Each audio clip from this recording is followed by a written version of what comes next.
I play lacrosse at Trinity Washington. I am a freshman and I play midfield.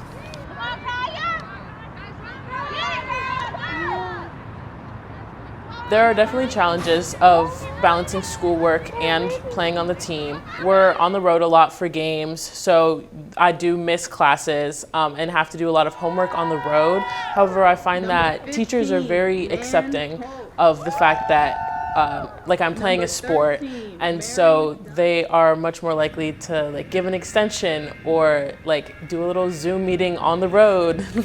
Yeah. The process for anyone wanting to become a lacrosse player is one, you have to make sure you have the GPA requirement. You can't have below a 2.0 minimum. Of course, we want our athletes to strive higher, but that is the minimum requirement. You have to be enrolled in school full time. You have to pass your physical. Those are like the basic 3 requirements. We just want you to be coachable and just come ready to play. Skills as a student athlete, I feel like we definitely build resilience for one. Being able to sort of push through physical challenges, push through mental challenges, and still succeed is something that most regular students won't have to be forced upon them.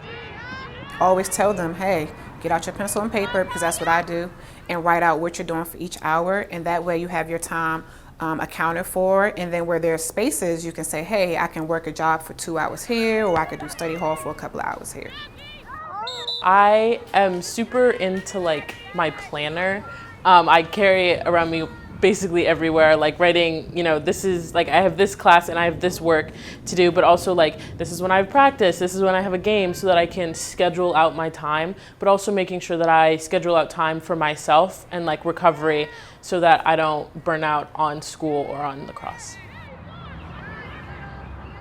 I will say on my lacrosse team, I've had at least 4 of my players who this was their first year playing. And they were able to pick the sport up very, very quickly. So that just goes to say you don't have to have played lacrosse your whole life or any sport your whole life. Here, Coach Krista, she's very supportive of everyone and what they do. She's always pushing us to be, better than we were before, even in just enjoying playing the sport. Having teammates and coaches that support you is definitely very important. 1, 2, 3, 1, 2, 3,